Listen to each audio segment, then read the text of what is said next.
(1789) marked the beginning of the French Revolution. Fearing the spread of revolutionary ideas throughout Europe, the European powers decided to form an anti-French coalition.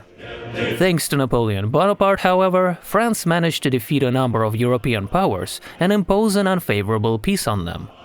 That peace didn't last long, though, which led to the formation of the Second Coalition, and Alexander Suvorov was appointed commander of the Russian-Austrian Corps at the request of Emperor Francis II. We discussed the events leading up to the War of the Second Coalition and Suvorov's appointment in one of our other videos dedicated to the Battle of Trebia. In this one, however, we will be focusing on the events that happened after Suvorov's victory in that battle.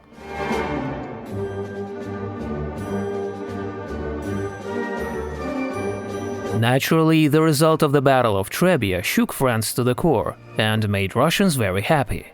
Suvorov wanted to build on his success, but his resounding victory over the French elicited a restrained reaction from the Viennese court. Austria feared that Russia would gain great influence in the liberated territories, so Francis explicitly forbade Suvorov any offensive actions towards Rome, Naples, or further into France. The plan was to just take over fortresses, nothing more. It almost seemed like the Austrian government was going out of their way to keep Russian troops in Italy, preventing their march to Paris. However, it's worth noting that Suvorov himself believed that an invasion of France would inspire its entire population to defend their homeland, and that until the Republican Army claims the former government, the restoration of the old regime seems feasible only on paper. After suffering a series of losses, the French began actively replenishing their forces, and Suvorov had to deal with the citadel in Alessandria. It was separated from the town by the river Tanaro and was in the shape of a regular hexagon. It was considered one of the best fortresses in Italy and had a garrison of 3,000 people. Suvorov ordered to begin the siege operations and to bring heavy artillery from Turin. Note that throughout the Italian campaign, Suvorov never split his artillery, and the entire siege fleet moved from one fortress to another. Thus, after just a week, the fortress had capitulated.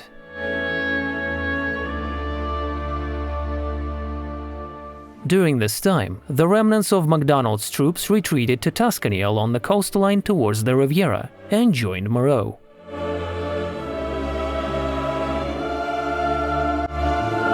Upon capturing Alessandria, Suvorov wanted to deliver a final blow to the French in the Riviera, but the Austrian command forbade him to do so, redirecting him to Mantova.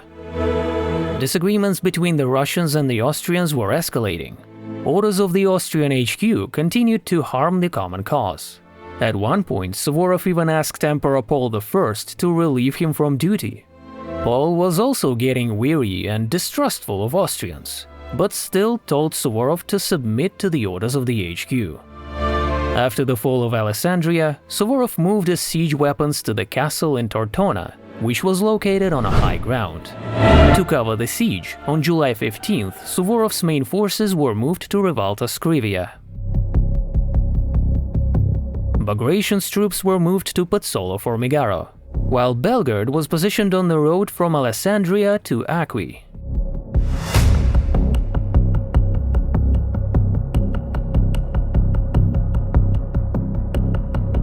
These were the troop positions until the news about the surrender of Mantova broke out, which happened on July 17th. In Austria, none of Suvorov's victories were so highly valued as this one.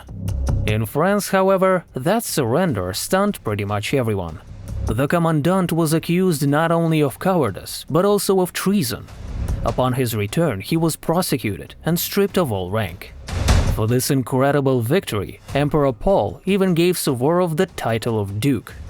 Suvorov asked the emperor to also give an award to Paul Kray, but the emperor refused due to his dissatisfaction with the Viennese court's policies. Suvorov was also pleased with the fall of Mantova, mainly because it untied his hands a bit and allowed further action. New orders from Austrian HQ haven't arrived yet, and that played into Suvorov's hand.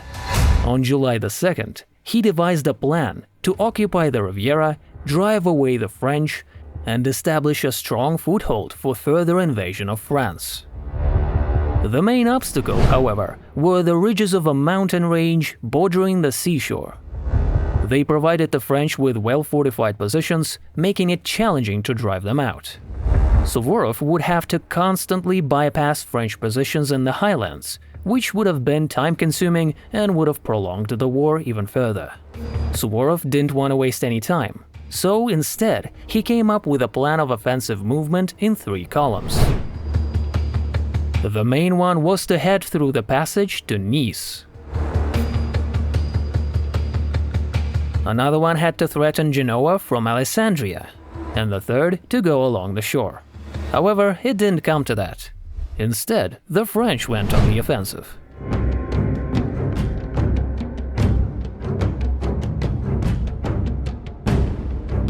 During the forced inactivity of Russians, the French managed to build up their forces to 45,000 men. A new commander-in-chief, Joubert, arrived in Genoa, replacing Moreau. Joubert was one of the best generals in France and an associate of Bonaparte. At Joubert's request, Moreau stayed for a couple of days to help Joubert with his expertise. On the 1st of August, the left wing of the French occupied the town of Acqui on the Bormida River, and part of the right wing approached Serravalle.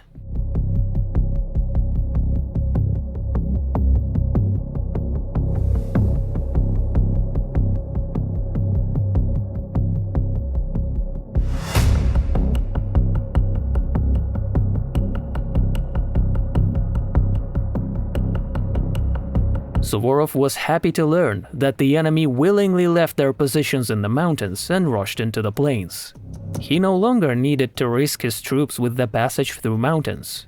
Moreover, he had more cavalries, which are more effective in the plains.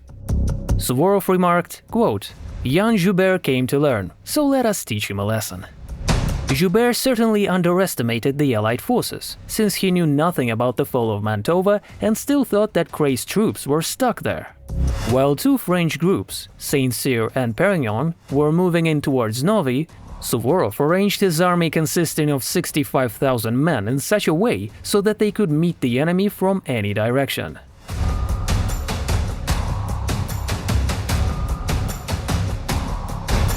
He hoped to feign retreat in order to lure the French troops from their well-defended positions. This maneuver, a deliberate retreat to a more convenient place for battle, was new for the 18th century. Before dawn on August 3, 1799, the French approached Novi. Bagration, who was stationed there with a portion of the vanguard, began to retreat and stopped at Pozzolo Formigaro.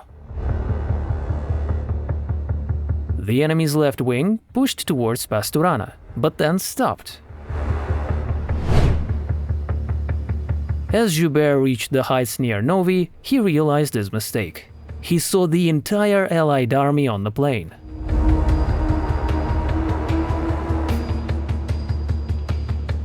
The French march through the mountains was not only futile, but had put the army in imminent danger. Fortunately for the French, the terrain where they stood was an extremely favorable defensive line. Their position was on a steep ridge, which is still high ground. Close to the center was the city of Novi, surrounded by a high stone wall, suburbs, and gardens. Small houses, vineyards, and orchards dotted the slopes of the mountains.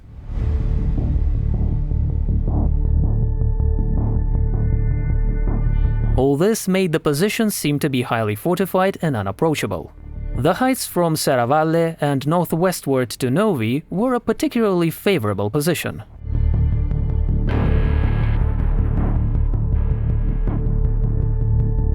It's also worth noting that the rear of the French positions presented great difficulties for retreat, as it was riddled with ravines and rivers. Since the French did not express any desire to leave their positions, Suvorov decided to attack them outright, without wasting any time and to prevent the enemy from either retreating or fortifying their position. Suvorov intended to attack the enemy from his left flank. For this purpose, he appointed Kray with 27,000 men. Bagration was ordered to attack Novi, and Miloradovich was stationed behind him, next to Pozzolo Formigaro.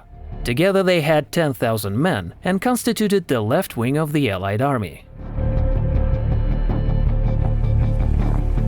The right wing was to attack the French and drive them through Novi to Serravalle, gutting the rest of the enemy troops from Gavi.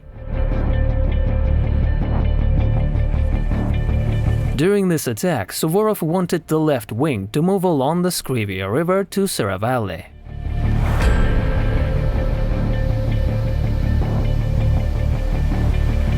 Thus, the main Allied forces were comprised of around 36,000 to 37,000 men, with 15,000 in reserve stationed around 7 kilometers behind Pozzolo Formigaro, led by Melas and Derfelden.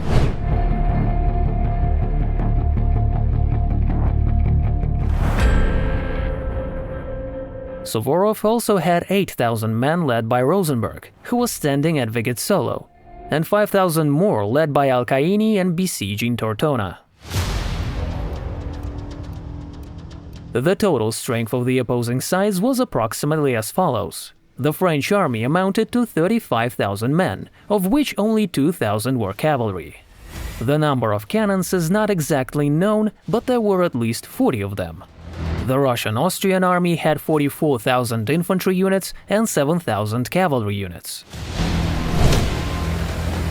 Even before dawn, Kray moved from his position and led his troops to attack, sending a small detachment on a detour through Basaluzzo, flanking the enemy from Pasturana.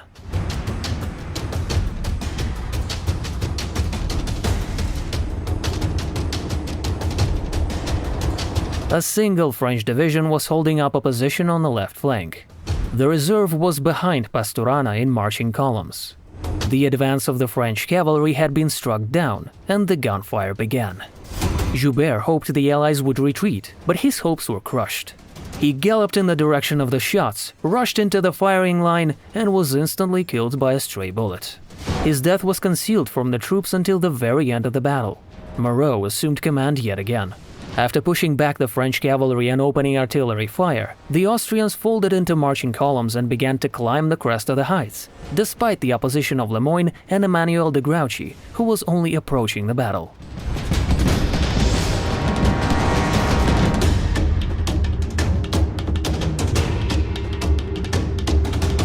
A stubborn struggle ensued, ending with the French pushing back the Austrians across the entire front line.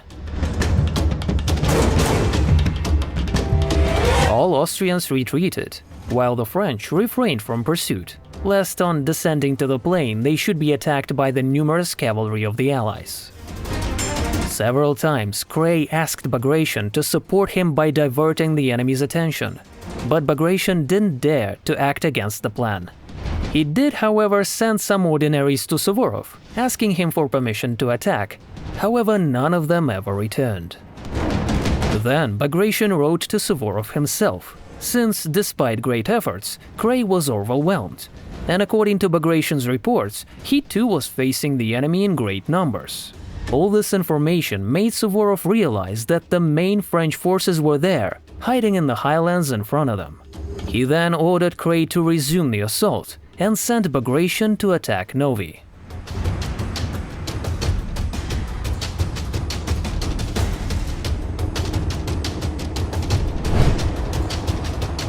He also ordered Derfelden to get to Novi from Rivalta.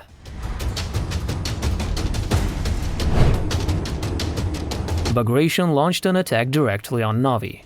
After a heated battle, he succeeded in dislodging the French from the suburbs, after which they retreated into the city itself.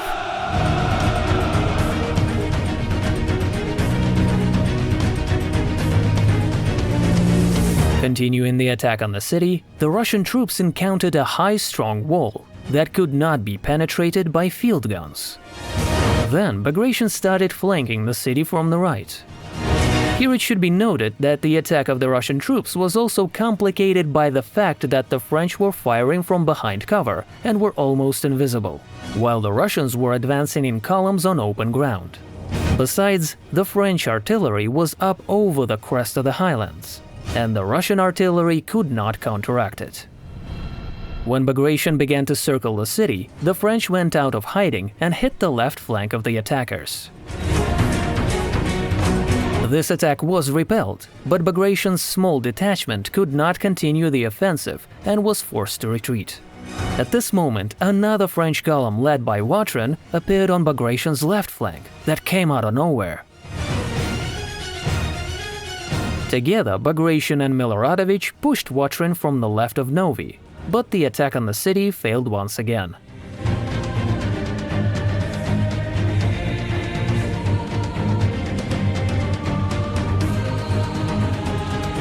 Bagration doubled his efforts, but all in vain. In response, the Novi garrison went out again and struck Bagration from the right.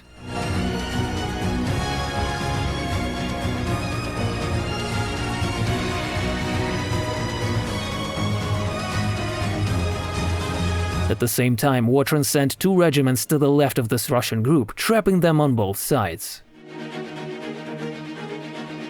The situation was dire. But Derfelden managed to save his comrades. His troops were running to the rescue under the scorching heat. Reinforcements arrived just in time. Without stopping, Derfelden's troops joined Bagration and Miloradovich, swiftly attacking the French.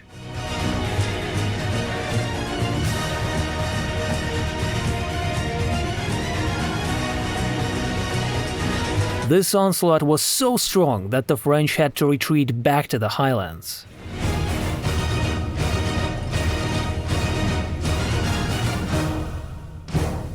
The Russians, hungry for more, followed them into the hills, but the French repelled the attack. Derfelden tried again, with the same result. He then launched a third attack, pushing his men to the limit, but was forced to retreat with heavy casualties. At around 1 o'clock, Suvorov stopped the attack. At this point, there were 15,000 Russians against 11,000 French.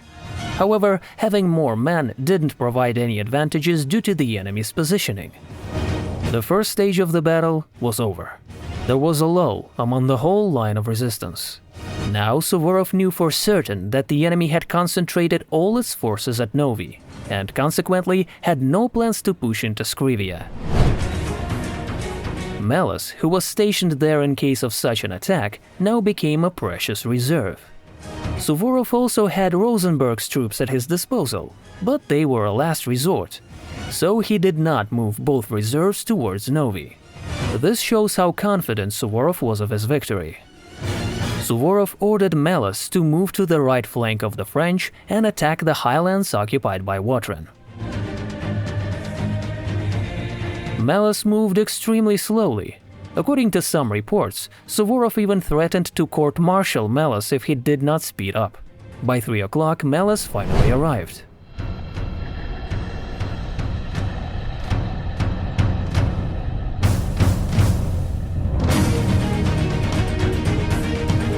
The whole Russian line went with him, and the troops were once again on the offensive.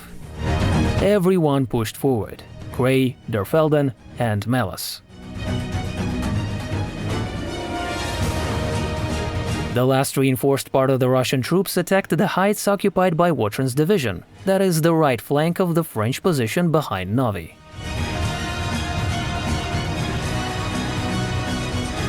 The French put all their artillery on the highlands and met the Allies with a terrible barrage. The fight that broke out was quite desperate. After resting, the troops were ready to resume their assault with renewed vigor. The French held firm as a wall, and the tumultuous wave of men began crashing against it once again. Melas got to the hills. His 2 columns moving along the Scrivia River reached Serravalle, drove out Dubrovsky, who was blocking the fort, then one of them occupied Arquata in the rear of the French position, and another one moved towards Novi.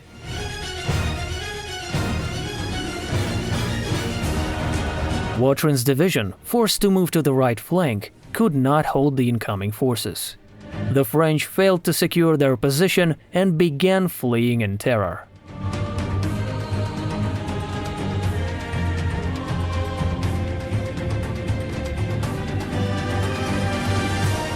Saint-Cyr, who arrived there, stopped the troops from running and even managed to force Melas to retreat a little bit.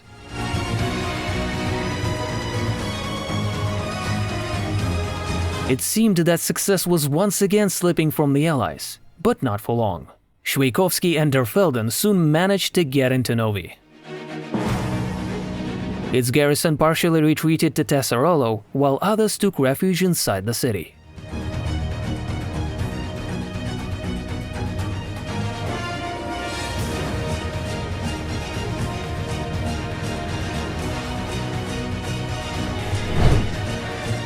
Russian troops managed to cut off the retreat to Gavi. By 6 o'clock, the French army had almost fled. Their left wing began to retreat to the village of Pasturana. Russians followed them once they took Novi. When Kray's troops approached Pasturana, all of the French troops fled. Only the right wing of Saint-Cyr managed to retreat orderly. After 8 o'clock, the battle was over. The French weren't completely annihilated, only because it was getting dark.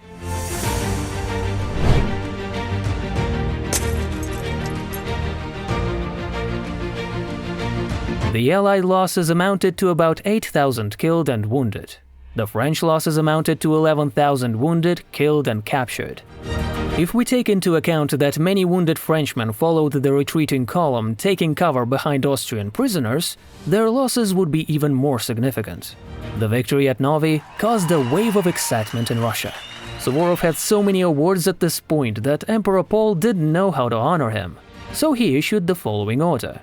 Any soldier had to salute Suvorov with the greeting reserved for the emperor, even in the presence of the liege.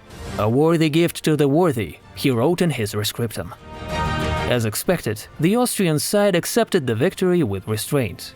For this victory, Suvorov was heavily criticized by foreign theorists. And he wasn't afraid to fan the flames either. In a heartfelt outburst after the battle, he wrote to Emperor Francis that he owed his victory to the skillful leadership of Melas. The same Melas who took his time getting to the battlefield and was almost court-martialed for that. This letter prompted Suvorov's critics to attribute the victory to the Austrians.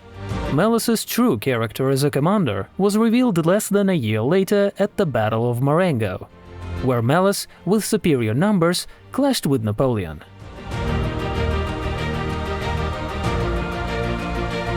The Battle of Novi once again showed how advantageous the choice of position can be. The French troops were firing from behind cover, while the Russians had to advance across open ground under fire. Greater numbers mean nothing in such scenarios. This example shows that bravery alone cannot help secure a strong position. You should always look for ways to maneuver and try to surprise your opponent in every way possible. The last emotion an enemy feels before their death is not always fear. It's more often surprise. Suvorov used to say that to surprise is to win. The headquarters, being far away from the battlefield, usually receives information with a substantial delay, while the situation on the field changes quite rapidly. All of this requires giving the commander-in-chief a lot of power and forcing him to take initiative. Some would argue that during Suvorov's Italian expedition, Austrian HQ did more harm than good for the Allies' cause.